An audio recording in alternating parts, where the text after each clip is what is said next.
chapter 30. Hezekiah sent word to all Israel and Judah, and also wrote letters to Ephraim and Manasseh, inviting them to come to the temple of the Lord in Jerusalem and celebrate the Passover to the Lord, the God of Israel. The king and his officials and the whole assembly in Jerusalem decided to celebrate the Passover in the second month. They had not been able to celebrate it at the regular time because not enough priests had consecrated themselves and the people had not assembled in Jerusalem. The plan seemed right both to the king and to the whole assembly. They decided to send a proclamation throughout Israel from Beersheba to Dan, calling the people to come to Jerusalem and celebrate the Passover to the Lord, the God of Israel. It had not been celebrated in large numbers according to what was written. At the king's command, couriers went throughout Israel and Judah with letters from the king and from his officials, which read, "People of Israel, return to the Lord, the God of Abraham, Isaac, and Israel, that he may return to you who are left, who have escaped from the hand of the kings of Assyria. Do not be like your parents and your fellow Israelites, who were unfaithful to the Lord, the God of their ancestors, so that he made them an object of horror, as you see. Do not be stiff-necked as your ancestors were. Submit to the Lord. Come to his sanctuary, which he has consecrated forever. Serve the Lord your God, so that his fierce anger will turn away from you. If you return to the Lord, then your fellow Israelites and your children will be shown compassion by their captors and will return to this land. For the Lord your God is gracious and compassionate. He will not turn his face from you if you return to him." The couriers went from town to town in Ephraim and Manasseh as far as Zebulun, but people scorned and ridiculed them. Nevertheless, some from Asher, Manasseh, and Zebulun humbled themselves and went to Jerusalem. Also in Judah the hand of God was on the people to give them unity of mind, to carry out what the king and his officials had ordered, following the word of the Lord. A very large crowd of people assembled in Jerusalem to celebrate the festival of unleavened bread in the second month.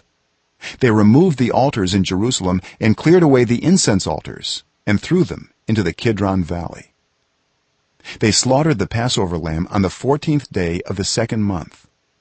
The priests and Levites were ashamed and consecrated themselves and brought burnt offerings to the temple of the Lord.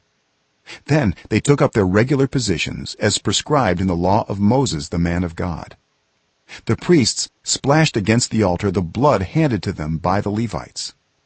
Since many in the crowd had not consecrated themselves, the Levites had to kill the Passover lambs for all those who were not ceremonially clean and could not consecrate their lambs to the Lord.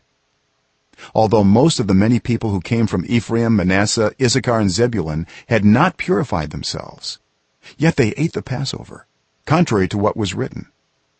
But Hezekiah prayed for them, saying, "May the Lord, who is good, pardon everyone who sets their heart on seeking God, the Lord, the God of their ancestors, even if they are not clean according to the rules of the sanctuary."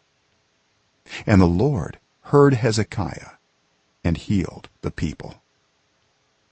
The Israelites who were present in Jerusalem celebrated the festival of unleavened bread for 7 days with great rejoicing, while the Levites and priests praised the Lord every day with resounding instruments dedicated to the Lord.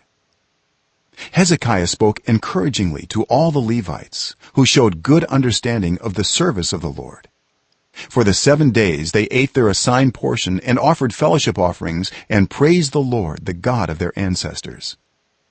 The whole assembly then agreed to celebrate the festival 7 more days. So for another 7 days they celebrated joyfully.